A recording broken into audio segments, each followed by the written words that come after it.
zoning is now in order on June 13th.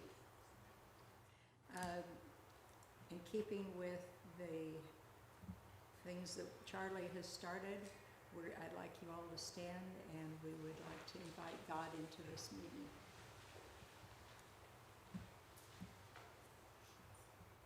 Heavenly Father, we come before you today in humility and faith. We ask your guidance and strength. Lead us in our decision-making process for the highest and best for all concerned, in the interest of moving Denison forward. We ask these things in your name. Amen. And I've asked Ms. Anderson to please lead us in the pledge.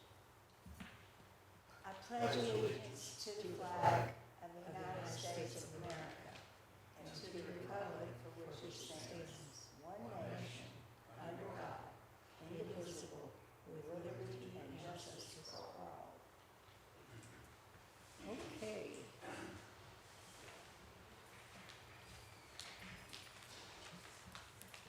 Planning and zoning responsibilities are that we carry out the zoning ordinances. The commission makes recommendations to City Council on zoning, conditional use permits, and ordinance actions, and has final approval authority for all plats in the city limits and the extraterritorial jurisdiction. So our first order of business is if there are any public comments. Seeing none, we move on to the consent agenda. Receive a report, hold a discussion, take action on approving the minutes from the May 23rd Planning and Zoning meeting. I move approval of the minutes, Madam Chairman. Thank you. Second. We got approval by Ms. Anderson and second by Mr. Zapata.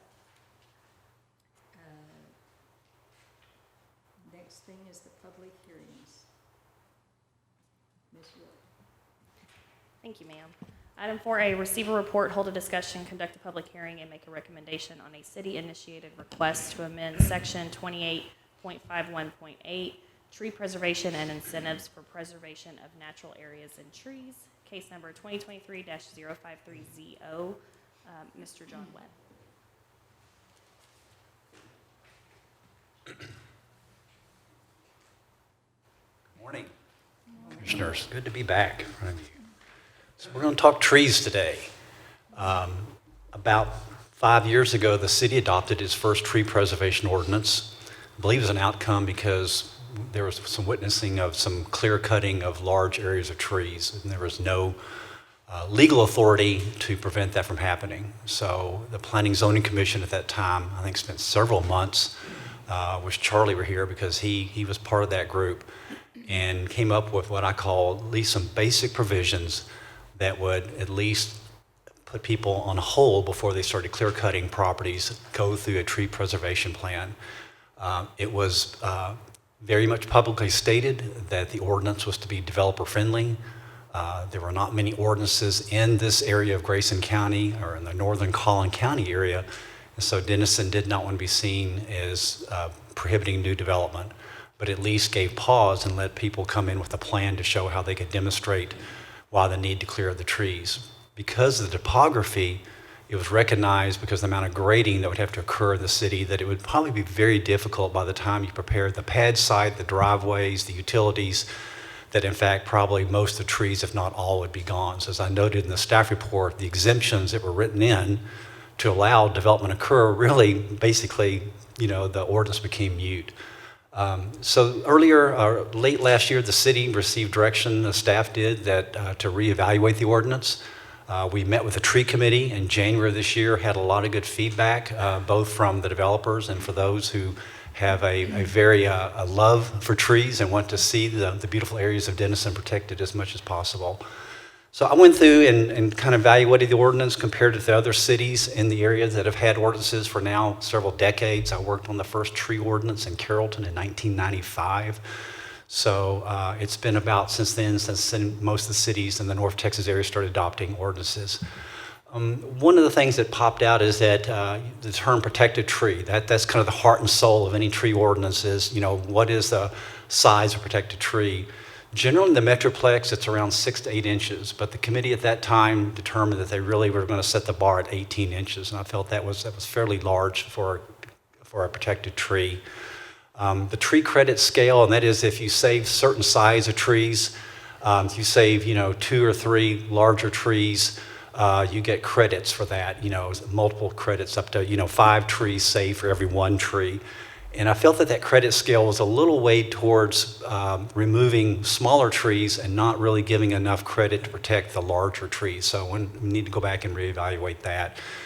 We'd like to call them heritage trees. And I think the goal of any tree preservation ordinance, if you can save a tree over 40 caliper inches measured at breast height, that's really a victory because it's a beautiful tree and it's a protected tree and it's on the list of what I call quality trees. It will continue to live for many, many decades on. So I think that was one of the goals is really give a lot of credit. So if you could save, a 40-inch tree, then you get credit for 5 other trees that you could take down or not have to mitigate for. So reevaluate some of the exemptions, as I said, the way the exemptions are written, felt like that really basically most of the trees then would be removed from the property. And then I want to talk about the landscape ordinance too, that I think is very much part and parcel of that. The tree committee, I put in the staff report, saw the details, had some very good questions and comments posed, so we did respond to those. So I hope he had a chance to look at those responses to the staff report. I'm not going to go over the list, but just basically, what's the use of the tree fund? Well, it's a fund established that where the city can reforest parks and medians and other areas or help, with the landscaping efforts, a part and parcel of planting such as irrigation. So again, we had some really good feedback from the committee on that. So let me just go over the key amendments that we are proposing for this. Anything to kind of survive the test in court, attorneys will look at the purpose section, and that is, what is the public purpose for having a robust tree ordinance? So we expanded upon the purposes, what are we trying to achieve in Denison? So again, we added several new purposes, and then the need to go through and add more definitions. As we expanded the ordinance, there were just terms in the ordinance that there were no definitions for, so we added more definitions. Recommending that a protected tree size be changed from 18 inches to 10 inches. Again, that is still a little bit more generous. Generally in the Metroplex area, it's 6 to 8, but we didn't want to make too drastic of a change, so we felt that 10 inches was probably a proportional and a rational compromise for that. We do want to make sure that as y'all start working on landscape ordinances, then where trees are required by either your base landscape ordinance or if you have a PD overlay district, and as you know, when you are evaluating plan development overlay districts, you get to apply higher and greater standards in the base zoning. And in many instances, you may see some zoning cases come through where they're asking for higher density areas, and you may say, well, it's appropriate, but can we get more landscaping above and beyond the base districts? So I wanted to make sure the ordinance says, regardless if trees are exempt or whatever, if it was required by the landscape ordinance or this PD district, that you had to still maintain the trees. And if they were removed, it basically would become a zoning violation. We added a couple trees to the exempt list that are really what we've determined are not quality trees. So here's the biggest one that I think is the major impact on the trees. So for large developments, 25 acres or more, we're asking that developers preserve 15 caliper inches, not 15% of the trees, but 15% of the caliper inches. And for some developments, that could be just a single grove of trees, a small grove in their open space area, or it could be just a couple of very large heritage trees. Just finished up a case on a multifamily development of about 25 acres, and we had just a grove of trees right at what I call the key corner of the multifamily development. And they said, that really, if we save those trees, that really kind of gives a focal point to this development, and they are able to meet the 15%. 15%, as I went through a lot of developments, seems to be reasonable. Between open space areas, this is out of the floodplain, that it seems to be a reasonable, percentage that you can preserve of the caliper inches of the trees. The ordinance had provisions that you get a credit for parking if you preserve trees. That didn't really make sense. Our parking standards are minimum as it is, and I really think the market determines the amount of parking. So just to arbitrarily reduce the amount of parking really didn't make sense to me. Again, I talked about the tree credit scale to really encourage the preservation of the larger trees. And then most importantly, no single ordinance, and in all the years I've done this, no single ordinance can cover every scenario out there. It depends on the topography, the tree coverage, the open space needs. Every site is different. And so what we've found and has worked very well in Corinth is to come up with an alternative process for appeals and alternative compliance, where the developer said, listen, for these reasons that are unique to my property, I cannot achieve the 15%.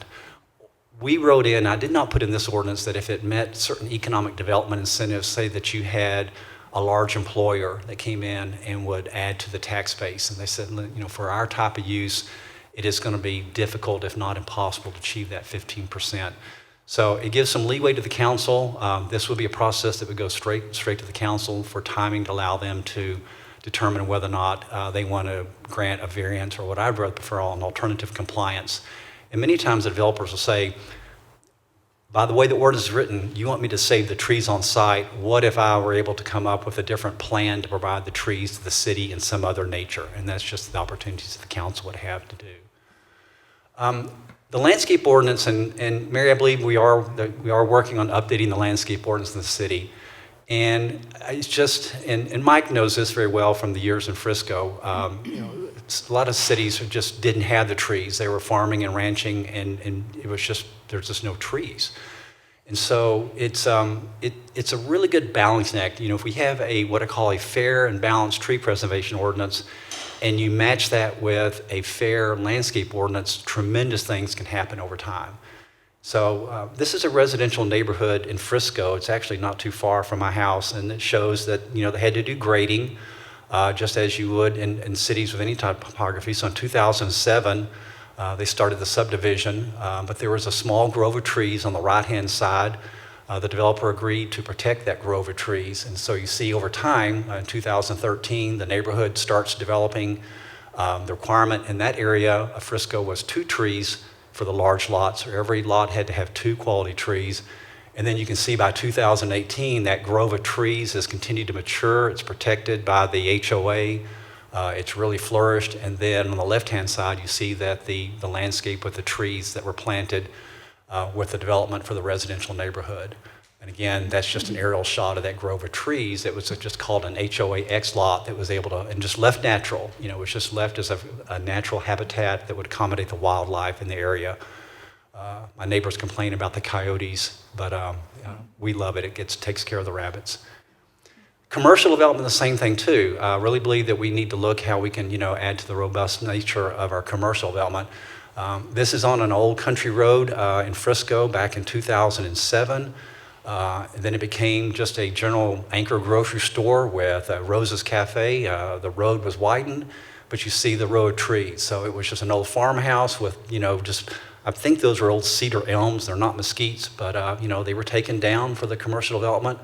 But then, you know, the road now is lined by very high quality trees, generally planted 50 feet on center. So again, you know, look forward. I know you've got somebody else working on the landscape ordinance, which I think is going to be a tremendous, you know, impact on the city.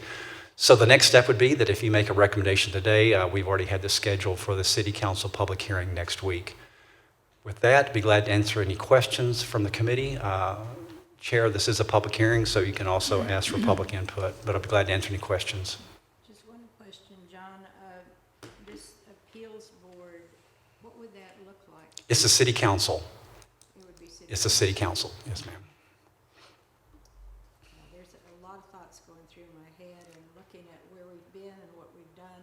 And I think about a beautiful old tree that's in Gateway Village that we seek out. We go down the road to go see that tree.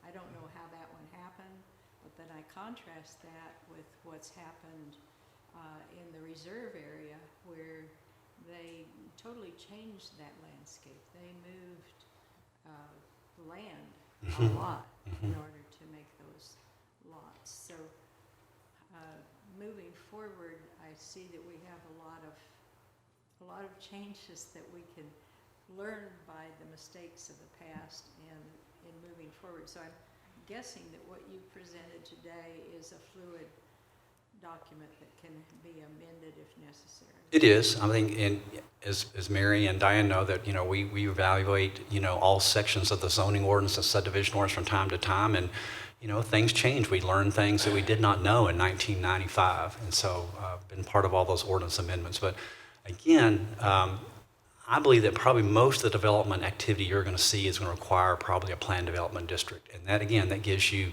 lots of flexibility to identify tree protection areas. We actually now on our PDs, we call them, tree protection lots. So it's on a public document that is a tree protection lot, and we've done it for single-family development and for commercial development.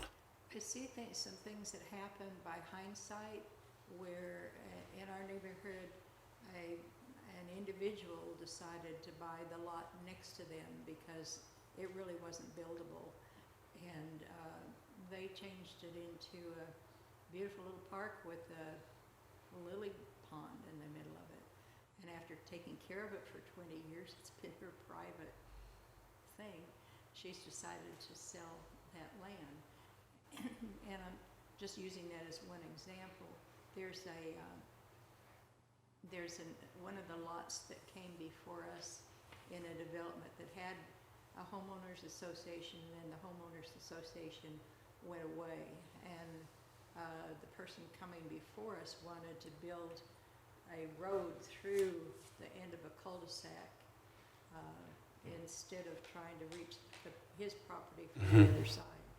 And it was denied because they really hadn't interviewed the people in the neighborhood, and so that went away. But I'm just thinking, there's probably lots of developments where there's one piece of property that ends up not being used for some reasons. Just a thought that might be a potential for not a big park, but just a neighborhood park of some kind, especially if they had a homeowners association. Well, as you know, the hiking bike trail system is very important. People have shown their preference. Y'all have got a robust, master plan for that. And I think as you see some of these residential subdivisions come through, there's going to be probably, within the subdivision, the HOA-controlled hiking bike plan, and it can be well laid out, and you can preserve the trees. Or actually, finally, after 20 years, the Dominion of Panther Creek, Mike, they're actually putting in a hiking bike trail, and they worked very hard to make sure it went around the quality trees, and they tagged every single tree. So, it's better to do it up front versus trying to put the trail in afterwards. But you're exactly right. A good landscape architect, and that's key to any development, is hoping your developer has employed a good landscape architect. They know by design how to preserve the trees and yet still get the development yield the developer wants. This was a lot to read and absorb, so excuse me if I didn't read something that was in there. But the idea of doing an aerial, if they can't get in there, to look at floodplain area in order to identify the trees. Is there any limitation on the amount of land, or put it the other way, if there is a smaller piece of property, could we require them, even though it is floodplain, to do the specific inspection? That's a existing today. I did not change that, but if we need to go back and look at that, again, you're going to have that flexibility during plan development zoning cases. And if you feel like that more detail or more information is needed when you're evaluating that, you can go above and beyond the ordinance today. Any other questions for John?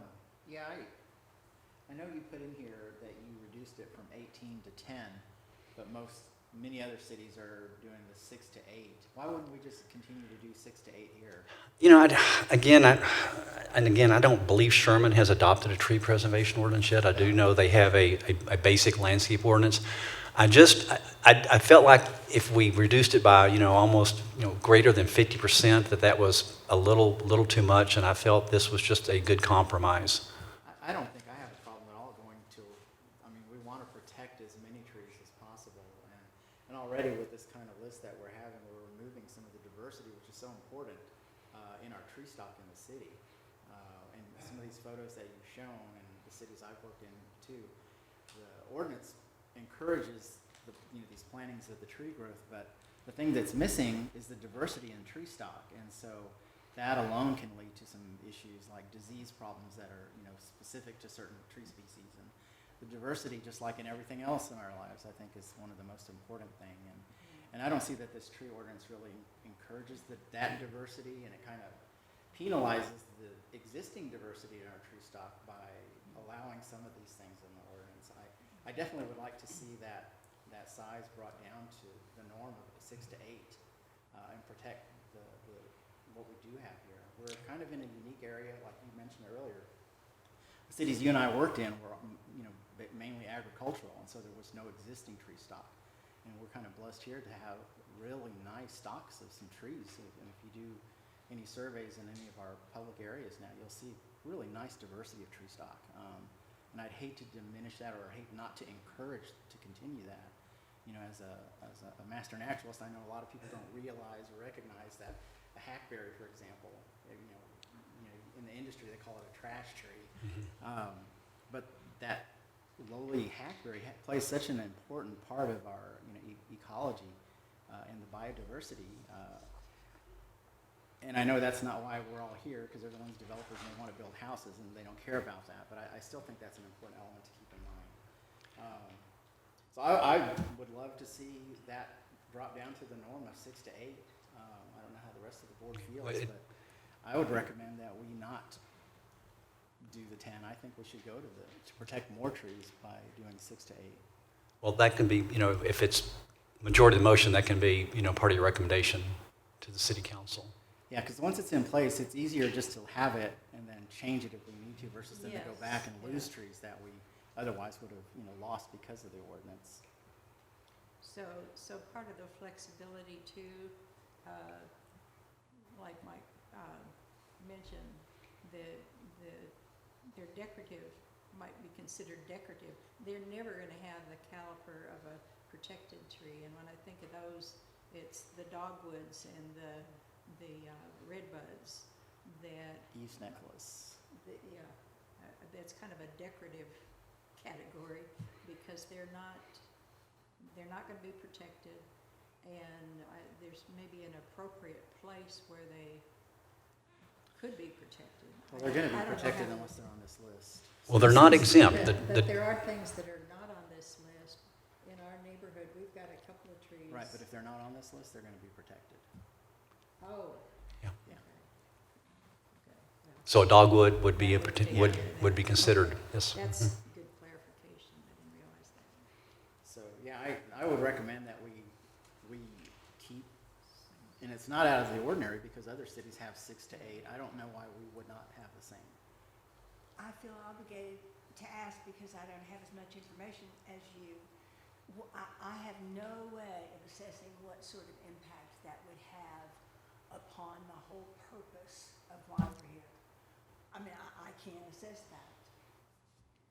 You want to I assess don't why? know how many trees. I don't know what the investment community response would be. I have no way of assessing that. Yeah, well, just know that we are blessed in the amount of tree population agree. density I that we love have trees. here. And there are countless studies that show the importance of a tree canopy, and especially in a city that's growing, versus the concrete that we're putting in. agree. So there's not a negative to having more trees. Oh, indeed, indeed. And I suppose procedurally that change could be part of our recommendation to council.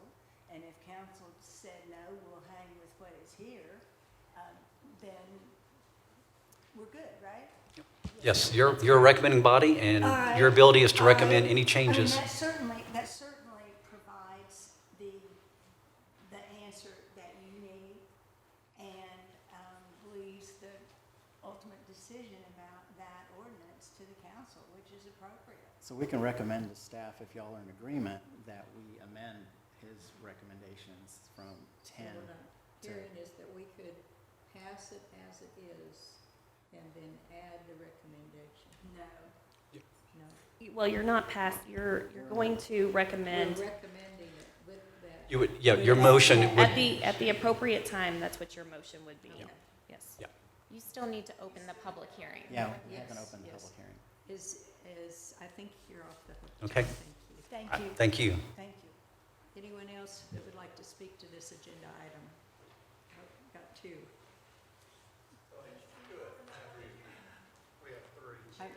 You know, we never took it off the table. No, we didn't open the public hearing for this. Open the public hearing. We can do that now? Yes. We're taking the item we've been discussing off the table and opening. No. No, no, this is still on the table. No, it's on the table. We're just opening the public hearing for this item. But I mean, at the very beginning, we didn't take it off. Just say at this time I will, No. yep, Okay. at this time I'm open. Mr. Earnhardt, would you please state your name and address, please? Jonathan Earnhardt, 110 South Houston Avenue, Denison, Texas. All right, I think he's done a real excellent job on this tree plan. I just wanted to make a few comments on it, and I really wanted to thank for the red cedars. I know they're neat and stuff, but they are becoming a major nuisance for neglected property, so I'm real glad those were added in our area, because one property we have was clear land and then left, and it's just so full you couldn't even walk in it, you know, to develop around that's just definitely difficult. But kind of to what Mike said, quite a bit, a lot of it is with us having larger caliper trees than the other cities. They don't have larger caliper trees, so if they're doing 6 or 8 inches for land that was cleared for farming farther south quite a bit, you know, that might cover only 10% of their trees. Where we put it here, it's covering 90% of our trees. It makes a big impact difference on development, because we have a lot of large trees, and we don't like taking them down. They're the most costly to take down. You can't mulch the larger trees and everything else, but if you go way smaller, our percentage up here is quite a bit high. We go through a property, we mulch everything smaller than maybe 8 inches or something like that, and then you're still full of trees almost touching all the way around. That's how many big trees we have. Not necessarily everywhere, because we do have a lot of farmland out here too, but a lot of these infield in the city limits, you got to think we're not considering country. We're not a new city like some of the other areas that's grown. We've been here established for that area, so the farmland inside our city is very small. Most of the areas that are left that we are developing are covered in large trees. So that's kind of a big difference there. But to save a lot of the smaller trees, this is what I thought would be missing, and a good thing to add would be the ability to move them.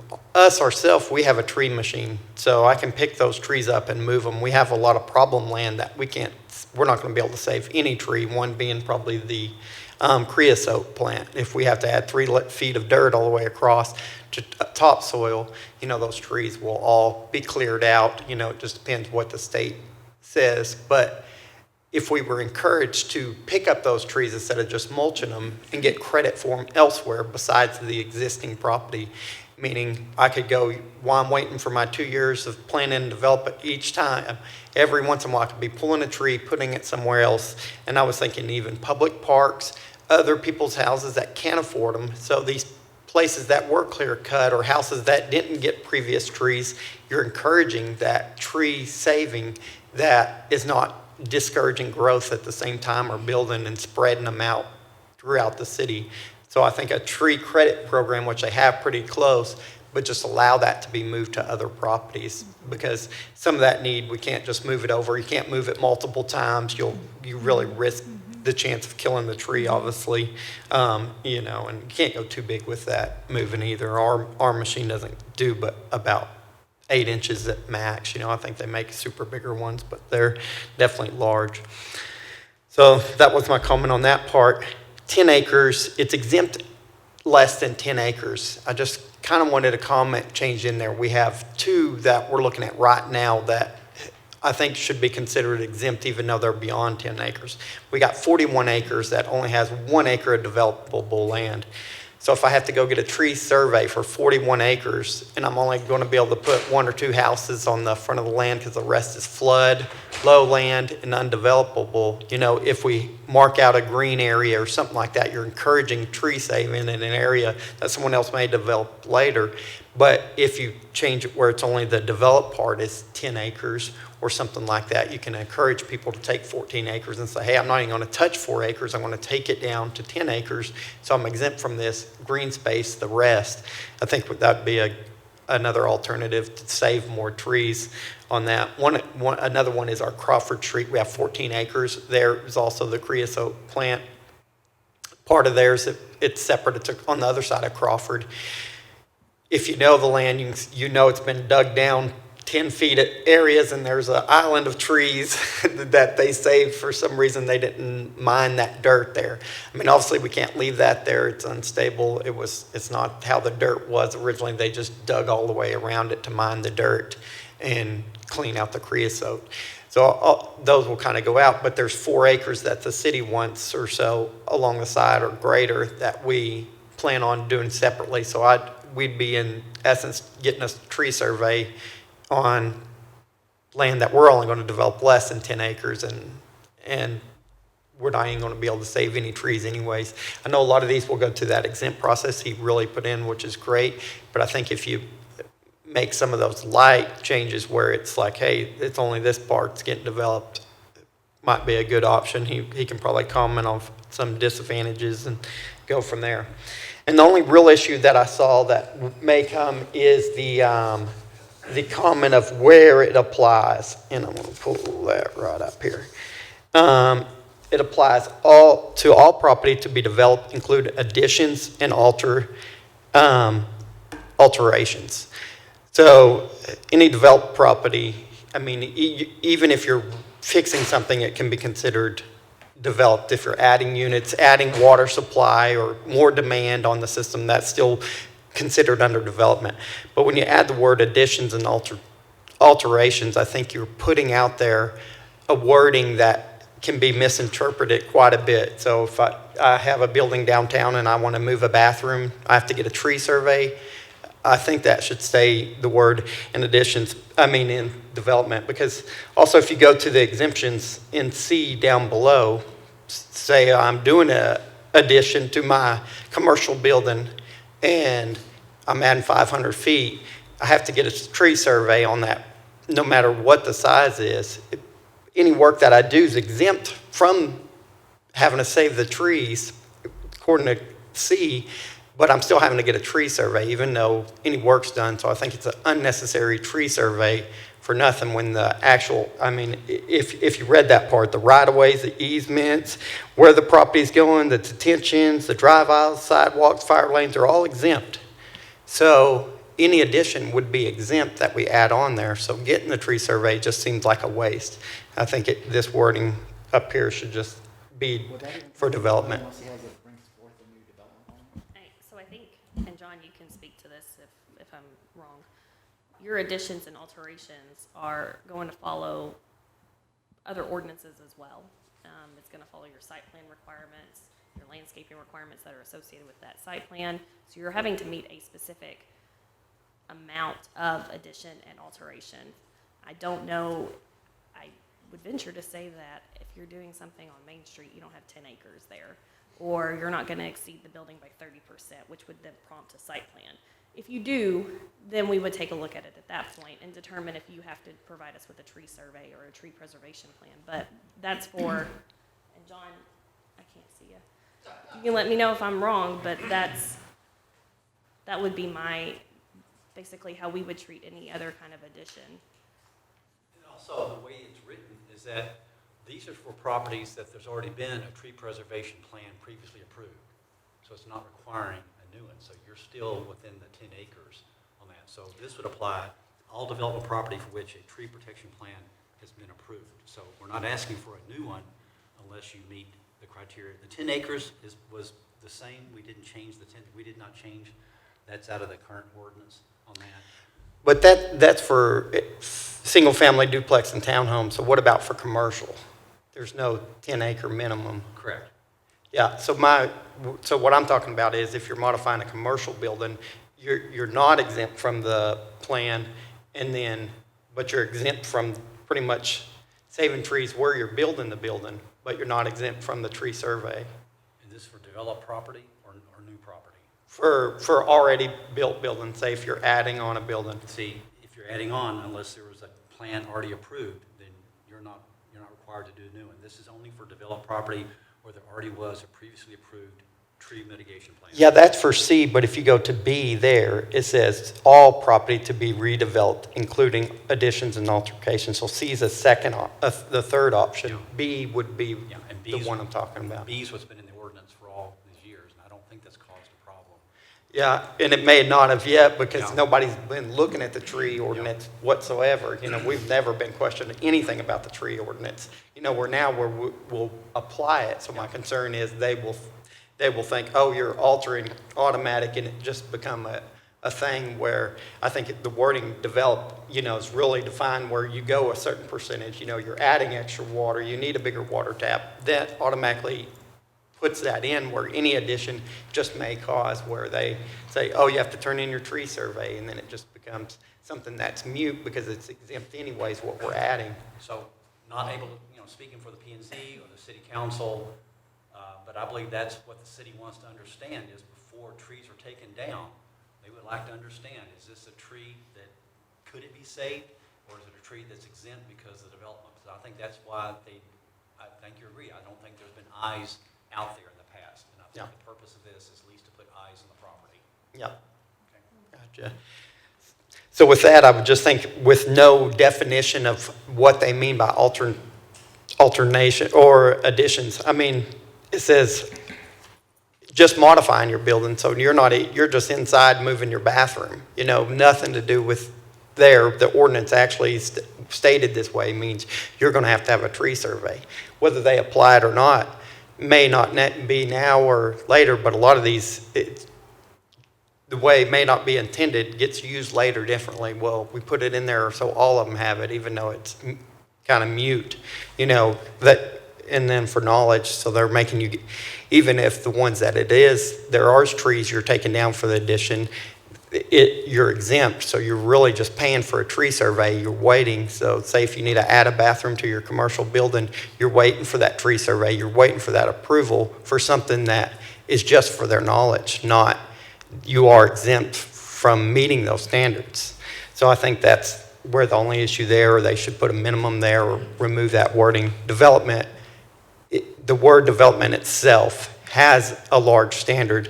Like I said, they know as soon as you add something that requires more water or more this, that's a development. So an addition is just something that is really servicing what you already have there, or any altercations or, changes or anything like that. So I think that wording is just from previously and is misrepresented there, probably just their thought of the way it is. So I just really think that should be removed so everybody knows it's for what it's actually for.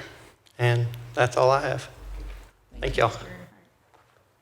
I think it's possible that we could probably add some clarification in there because if you're adding a bathroom, I'm not going to ever see that, Jonathan. But it's possible that we could reference it back to other requirements in the ordinances that require specific plans, such as a landscape plan or a tree preservation or a tree survey plan. Make it easy enough that the developer working with staff would know that that's the case and wouldn't have to do the survey. Yep. But As someone who's done enforcement for most of my career, I can't see that circumstance coming up where we would reevaluate or reinstate the tree ordinance for a circumstance like what you mentioned. But also remember that building pads for commercial developments are exempt. For multifamily and commercial, if they're going to bring in a plan for a building pad, then they're exempt from the tree ordinance. But not for the survey. And so the only thing is we've run into that stuff with wording is they've applied development standards to us modifying a building. We've run into that quite a bit. We've had to go over what was and what's the difference, because they try to apply development standards to just an altercation. So we've had to really kind of show them or go over that, and that just makes it hard, And then when you have that wording in there, you can't argue it because then it's like no matter what you're doing, it's there,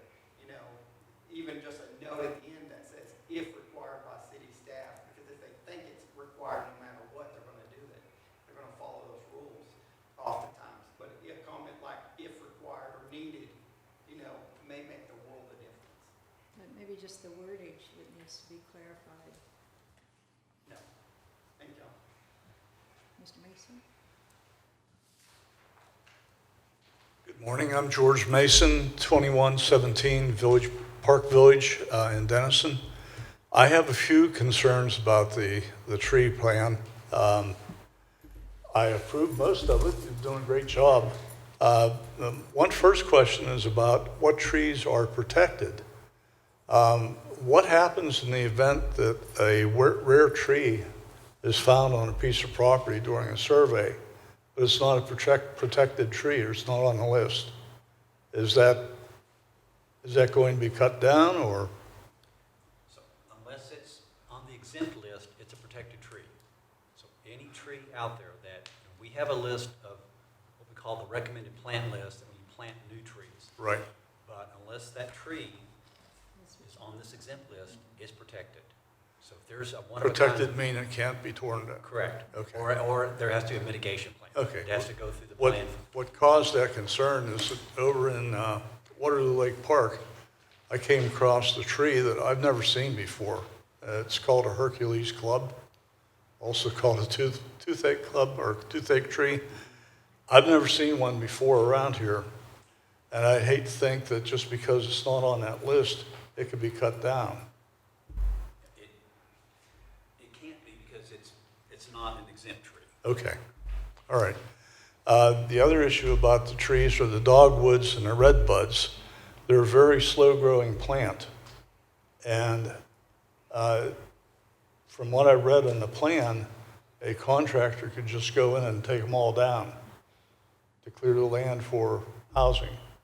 Is that correct? Not without developing a tree preservation plan. You'd have to have a tree Okay. survey and actually come up with a plan and document. Now, if those dogwoods are under 10 inches or under 6 or 8, They're going to be. they could be removed.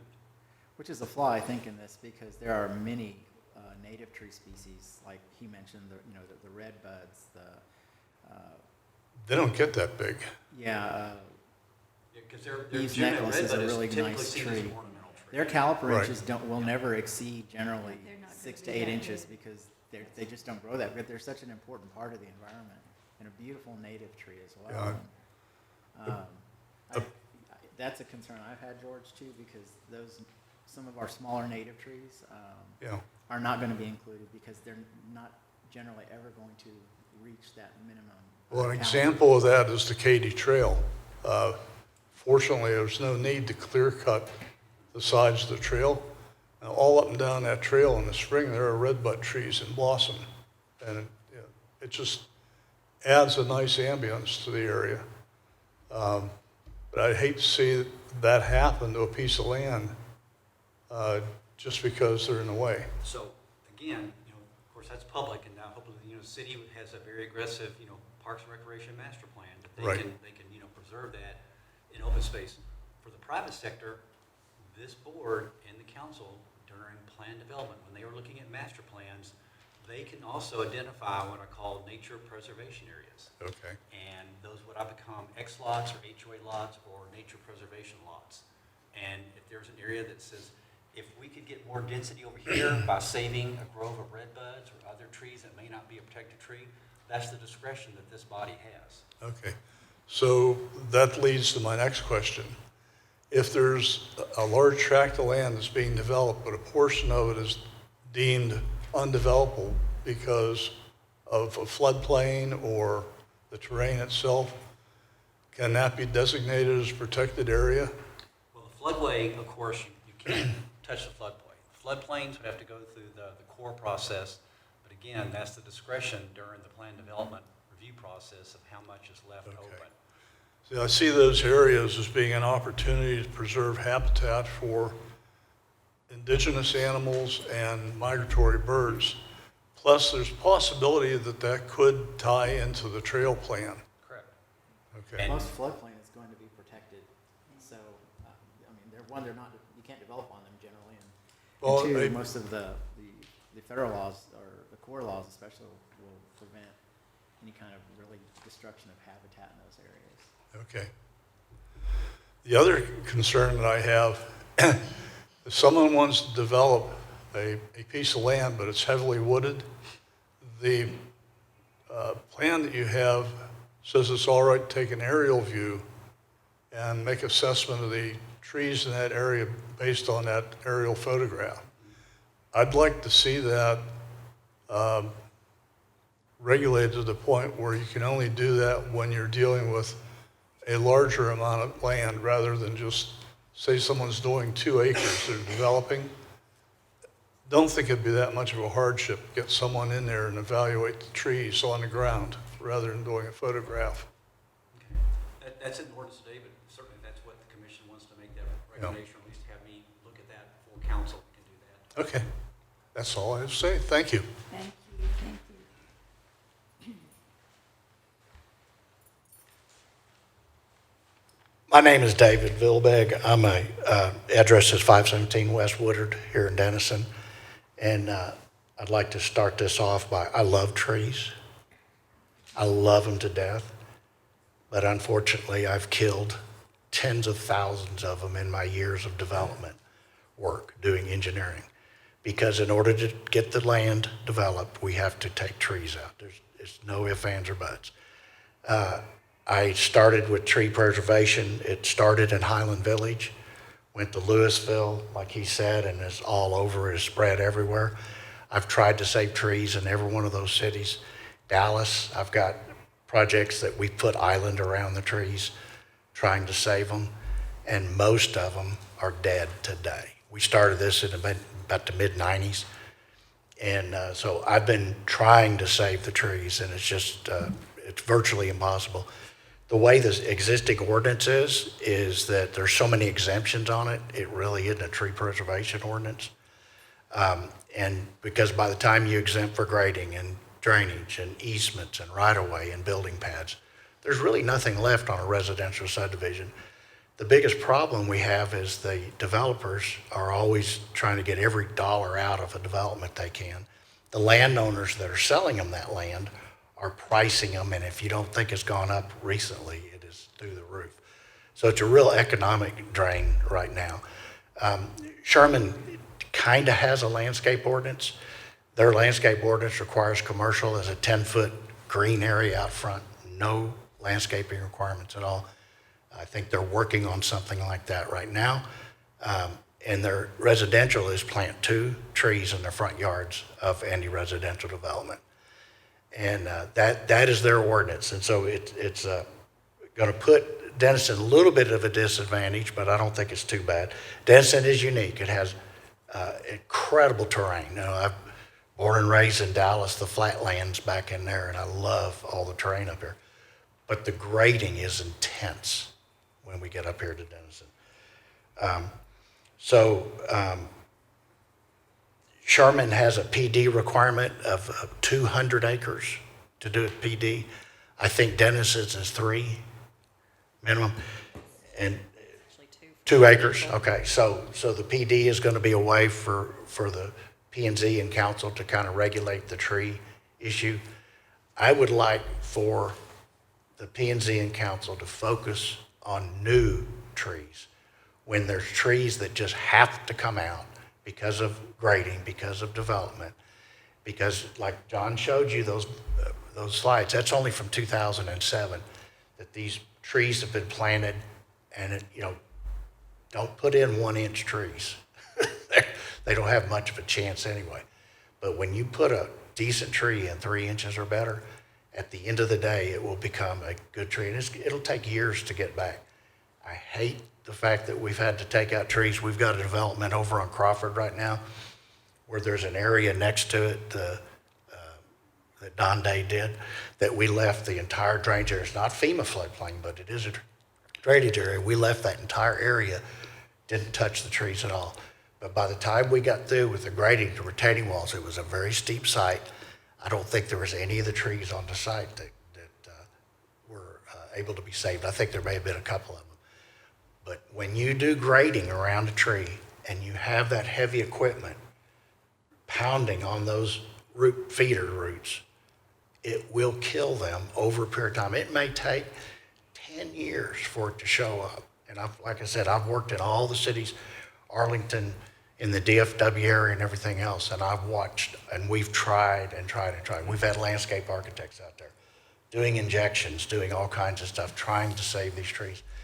And generally, it doesn't work. So anyway, I would encourage the city to look at, if the trees have to come out, put new trees in, and give the developer an incentive to put those trees in a minimum landscaping area. I do like what John said about the parking credit. I'm not a fan of parking credits because then you don't have enough parking lots in there. I think that's all I've got. And I'm sorry I've had to kill all those trees over a very long period of time. Thank you, Mr. Hildreth. Anyone else? Any discussion from the board? I did have an email sent to me that I'd just like to share with you. It came from a Dallas Hayden. He was not able to be here today. He asked that the tree of heaven also be included on the exempt list as an invasive species. I have the scientific name that he sent to me as well. And it also supports the spread of the spotted lanternfly, which hasn't quite reached this area yet, but is extremely detrimental to the tree population. So just wanted to share that. I know the reality of that. You see it every day. And you don't know which tree it's going to impact either. No, So he's recommending that we put the tree of heaven in the exempt list. that's correct. I don't have a problem with that myself. I see trees on the exempt list I'd rather see off the exempt list, but, that's another invasive tree species, Asian tree species, that's invasive. There's not that many of them, but, there has been areas where they've started to see tremendous increase in growth of that species, so I don't have an issue with that being on the exempt list. I don't know about y'all. Sounds like a good idea. Put it on there. Okay. Any comments on that, John? No, I agree. You're okay with that? I do have a couple questions, I think. On the replacement, on the cost per caliper inch on the trees, is that $150? Did you do a survey of the cost of caliper replacement in the cities? Do we have comparison cities here? Yeah, actually, I took it off what I'm working with right now with our nurseries in Corinth and our contract, and that seems to be generally, and that it's in other cities as well. Some are a little higher, but if we have a contract with a nursery, that's reasonable. Yeah, I've always struggled with that because you can take a smaller caliper tree and you can go to one of these nurseries and buy a 3-inch caliper tree. What's that typical cost? And John, you probably know, right? For a 3-inch caliper tree? $100 an inch is what we've been told. So about $300. So, and that's probably for a typical red oak versus like if they take down a black walnut, a 10-inch black walnut has tremendous value. So you always have it versus a 10-inch hackberry. So, I don't know that there's a happy medium. I would not mind seeing it higher myself, especially for a really good quality tree that's been removed. Well, of course, they're going to pick the tree off of our tree plant list. It's in Appendix C, and I probably should have put that in the staff report. So we have our recommended plant list of what we feel are new quality trees that do well. And I also put in that, we're not just restricted to that list, that is part of the North Texas has a website of quality trees per the area. So they have actually also identified trees for the Grayson County area. So if somebody wants to pick a tree, from their recommended list, they can do that well. But yeah, I saw that list. I don't like the inclusion of any Asian trees inside the recommended tree list, like the Chinese elm or the lacebark elm. But again, we hope that we, are working with a registered landscape architect who understands the trees that work well in this area. Yeah. And again, the tree mitigation fund really wasn't to be a value of existing trees. It was to help, fund to put in a tree fund that we can actually buy and plant and irrigate, new trees. I'd like to also recommend that we possibly include or make an inclusion of more to George's point about these tree species that are on the exempt list.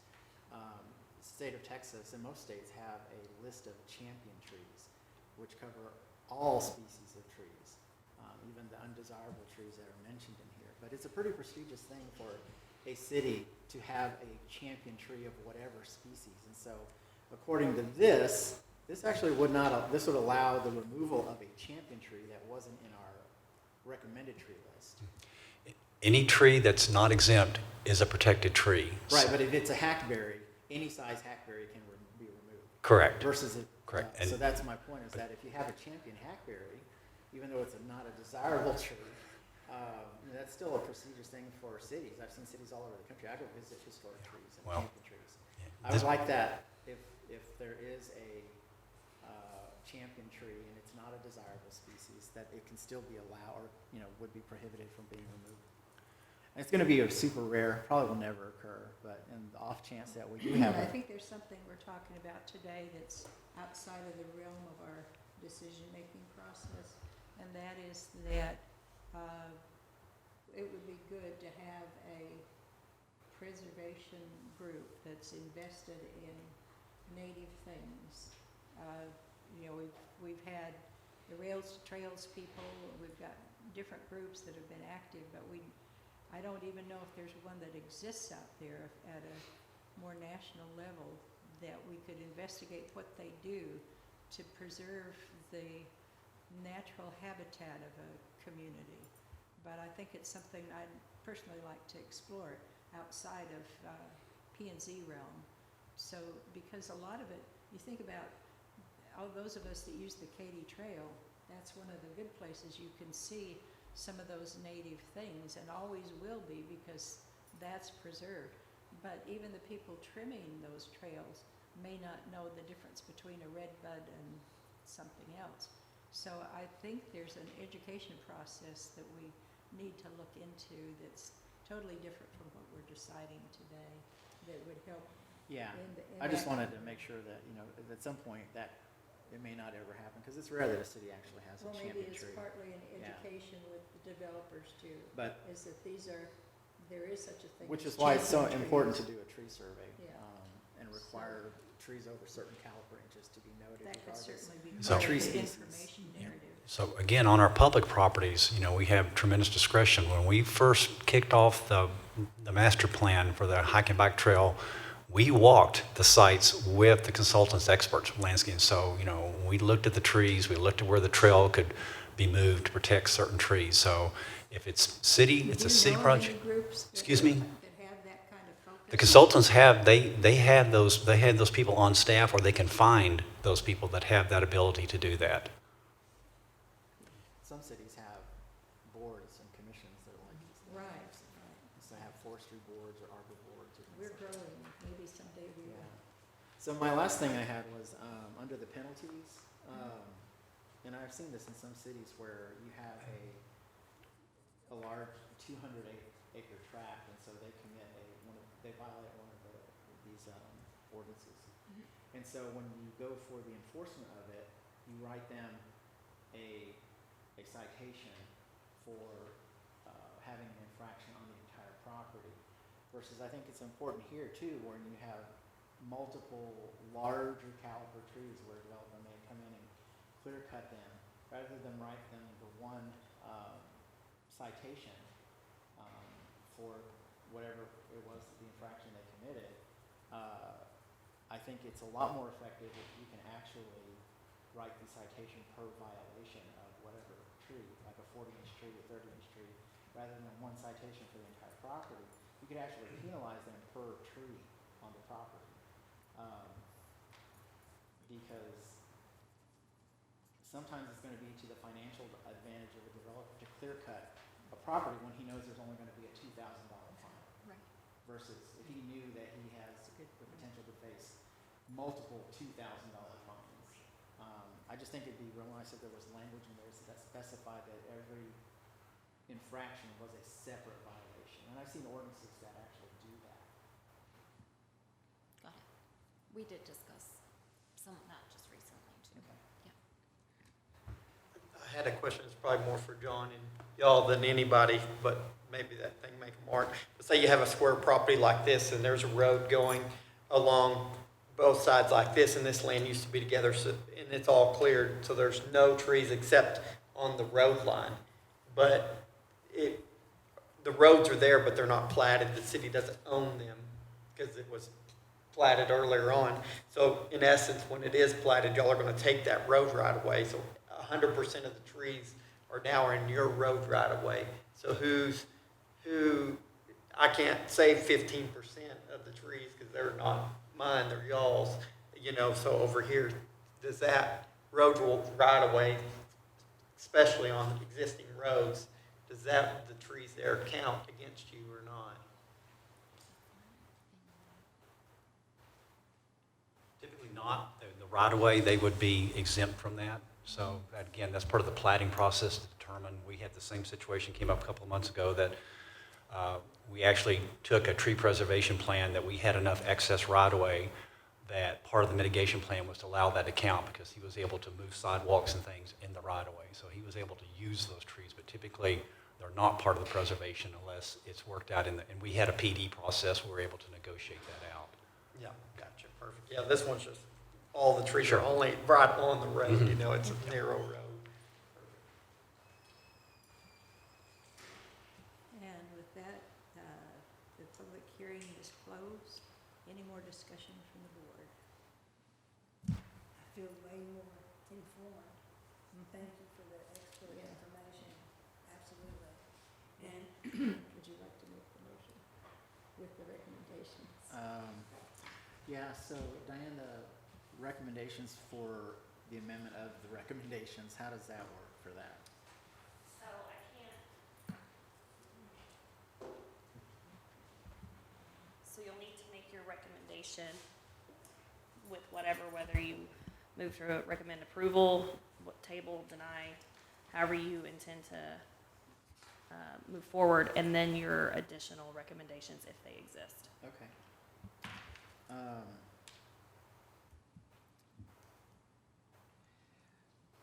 So do we need to close the public hearing first, or is that? She okay? did. Or she I did, just okay, did.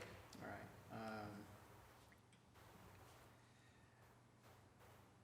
Madam Chair, I move that we move to approve the recommendations for the tree preservation and incentives for preservation of natural area and trees, case number 2023-053ZO, with the inclusion of a couple of recommendations to increase, or to decrease the tree caliper, the size of a protected tree is reduced from 18 to 6? Six. 6 to 8. Yeah, do y'all have a 6 or 8? Would y'all recommend 6 or 8? Yeah. Or 8? Give me an 8 seems sort of the middle. Okay, let's do Yeah. 8. All right. Okay. So we move to we recommend that the size of a protected tree is reduced from 18 to 8 inches. And I recommend that we include the tree of heaven to the exempt list. And we also include the recommendation that the penalties are include, how would I write that, Mary? Per tree violation to avoid developer paying just a flat fee for Okay. mitigation. To per tree violation to avoid the developer just incurring one penalty for a property. Did you want to mention the champion trees? or not? No, I think we're okay with that, yeah. That's my motion. Is there a second? Second. All those in favor? Aye. Okay. Thank you Staff- for the hard work. Yes. Thank you for the hard work. Thank Thank you you for the information. Staff updates. I don't have any. You, Mary? The only thing I have is that the USDA RPIC workshops, the second workshops for our grant with the USDA with Building Community Workshop, they will be on Friday, July 14th, and then Saturday, July 15th. The 15th will be at St. Luke's Episcopal Church, and the 14th, that Friday, will be here. So I'll be sending more information out as I have it. Good. Thank you. Well, anything else? Do I have a motion to adjourn? So moved. Second. All those in favor?